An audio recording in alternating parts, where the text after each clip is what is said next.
और हाँ दोस्तों, अगर आप भी चाहते हैं कि आपका नाम हमारी अगली जादुई कहानी का हिस्सा बने, तो जल्दी से कमेंट में अपना नाम, अपना पसंदीदा रंग और आप बड़े होकर क्या बनना चाहते हैं हमें लिख भेजिए।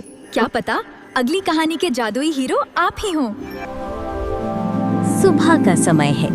परीलोक के सूरज की सुनहरी किरणें खिड़कियों से छन कर आ रही हैं, लेकिन महल में कोहराम मचा है। राजकुमारी इनाया के कमरे का दरवाजा खुला है, बिस्तर खाली है और वहाँ कोई नहीं है। एलारा, नियोवा, ओरियन और ज़ेफिर वहाँ खड़े हैं। सबके चेहरे पीले पड़े हुए हैं। ये कैसे हो सकता है? रात को मैंने खुद राजकुमारी को शुभ रात्रि कहा था। उनका कमरा अंदर से बंद था, फिर वे गायब कैसे हो गईं? और देखो, ये वही पत्थर है जिसमें लोमीन ने मालवोरा को कैद किया था। ये पत्थर तो यहीं पड़ा है। मालवोरा अभी भी पत्थर ही है। तो फिर राजकुमारी को कौन ले गया? अगर मालवोरा पत्थर है तो जरूर परीलोक में कोई और छिपी हुई बुराई है। हमें जल्दी कुछ करना होगा। सभी दोस्त उड़ते हुए परीलोक की सबसे पुरानी पुस्तकालय में पहुंचते हैं। यहाँ हजारों साल पुरानी जादुई किताबें हवा में उड़ रही हैं। यहाँ की लाइब्रेरियन सफा एक बड़ी किताब पढ़ रही है। सफा बहुत शांत और बुद्धिमान परी है। मुझे पता था तुम सब यहाँ आओगे। राजकुमारी इनाया की ऊर्जा परीलोक से लुप्त हो गई है। सफा, हमें बताओ ये क्या हो रहा है? मालवोरा तो कैद है, फिर ये अंधेरा कहाँ से आया? तुम सबने इतिहास का सिर्फ एक पन्ना पढ़ा है। मालवोरा अकेली नहीं थी। एक पुराना जादुई संदूक है जिसे सदियों से खोला नहीं गया। सफा एक भारी जादुई संदूक निकालती है और उसमें से एक काली किताब बाहर आती है। मालवोरा का एक भाई भी है, ज़ोल्ड्रैक। वो मालवोरा से भी ज्यादा शातिर और काला जादूगर है। उसे वर्षों पहले परछाइयों की दुनिया में निर्वासित कर दिया गया था। लेकिन लगता है मालवोरा के पत्थर बनने के बाद उसकी शक्तियां जाग गई हैं। ज़ोल्ड्रैक? लेकिन वो राजकुमारी को क्यों ले जाएगा?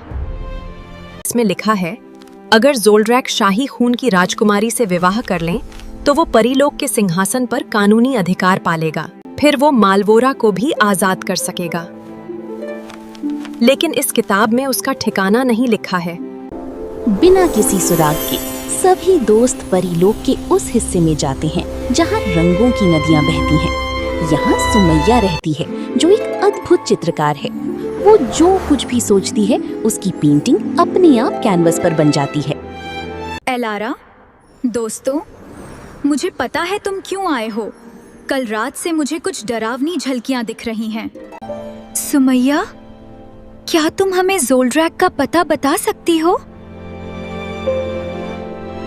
देखो इसे, मैंने कल रात ये बनाई थी। इसमें मालवोरा पत्थर बन रही है, लेकिन पीछे एक साया दिख रहा है। पेंटिंग में मालवोरा के पत्थर के पीछे एक ऊंचा डरावना महल दिख रहा है जो कांटों से घिरा है। ये महल कहाँ है सुमैया? हमने परीलोक में ऐसा कभी कुछ नहीं देखा। रुको, मैं अपनी शक्तियों से उस झलक को पूरा करती हूँ। सुमैया हवा में हाथ घुमाती है। उसकी आंखों से सुनहरी रोशनी निकलती है और वो कैनवस पर तेजी से रंग भरने लगती है। अचानक पेंटिंग जीवंत हो उठती है। उसमें दिखता है राजकुमारी इनाया एक काली मीनार में कैद हैं और उनके सामने एक लंबा काला लबादा पहने हुए डरावना चेहरा खड़ा है, ज़ोल्ड्रैक। ये विस्मृति का द्वीप है। ये परीलोक के नक्शे पर नहीं है। ये बादलों के नीचे छिपे अंधेरे सागर के बीच में है। ज़ोल्ड्रैक आज सूर्यास्त के समय राजकुमारी से जबरन विवाह करने की तैयारी कर रहा है। सुमैया की बताई दिशा में सभी दोस्त उड़ते हुए पहुंचते हैं।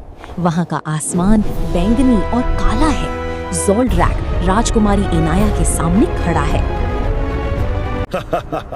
इनाया, जैसे ही तुम इस पर हस्ताक्षर करोगी, परीलोक मेरा होगा। कभी नहीं ज़ोल्ड्रैक। और फिर तुम्हारी सहेलियों का जादू मेरे जूतों की धूल बन जाएगा। कभी नहीं ज़ोल्ड्रैक, मेरे दोस्त मुझे ढूंढते हुए जरूर आएंगे। मैं उनके लिए इंतजार कर रहा हूँ। और हम आ गए।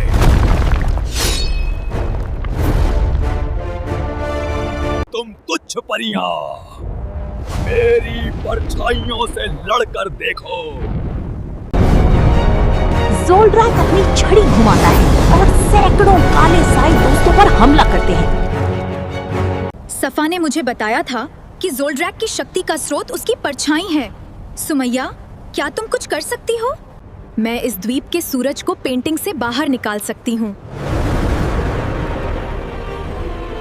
सुमैया तेजी से एक जलती हुई सूरज की पेंटिंग बनाती है और उसमें अपनी पूरी जादुई शक्ति डाल देती है। अचानक द्वीप पर एक नकली लेकिन बेहद तेज सूरज चमकने लगता है। चारों तरफ रोशनी फैल जाती है और ज़ोल्ड्रैक की परछाइयां गायब होने लगती हैं। अंधेरे के राजा, वापस अपनी दुनिया में जा। एलारा, नियोवा और ओरियन मिलकर अपनी संयुक्त शक्तियों से ज़ोल्ड्रैक को घेर लेते हैं। रोशनी और मंत्रों के प्रभाव से ज़ोल्ड्रैक कमजोर होने लगता है और एक काली आंधी में बदलकर वापस परछाइयों की दुनिया में खिंचा चला जाता है। राजकुमारी इनाया आजाद हो जाती हैं। सभी दोस्त सुरक्षित महल वापस लौटते हैं। सफा और सुमैया का भी शाही सम्मान होता है। आज अगर सफा का ज्ञान और सुमैया की जादुई पेंटिंग न होती तो मैं कभी वापस नहीं आ पाती। और अब हमें एक उत्सव की तैयारी करनी चाहिए, क्योंकि बुराई का एक और अध्याय समाप्त हुआ है। दोस्तों, इस कहानी से हमें यह सीख मिलती है कि ज्ञान और कला की ताकत किसी भी हथियार से बड़ी होती है। जब पुरानी मुसीबतें पत्थर बन जाएं, तब भी हमें सतर्क रहना चाहिए, क्योंकि बुराई नए रूप में आ सकती है। लेकिन एकता और बुद्धि से हर अंधेरे को हराया जा सकता है।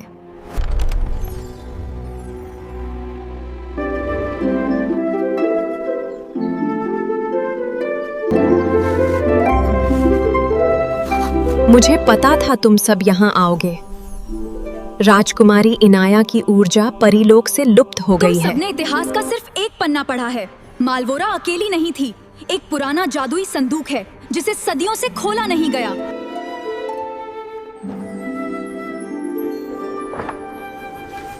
ये विस्मृति का द्वीप है। ये परीलोक के नक्शे पर नहीं है। ये बादलों के नीचे छिपे अंधेरे सागर के बीच में And है। then your little friend's magic will be nothing but the dust beneath my shoes.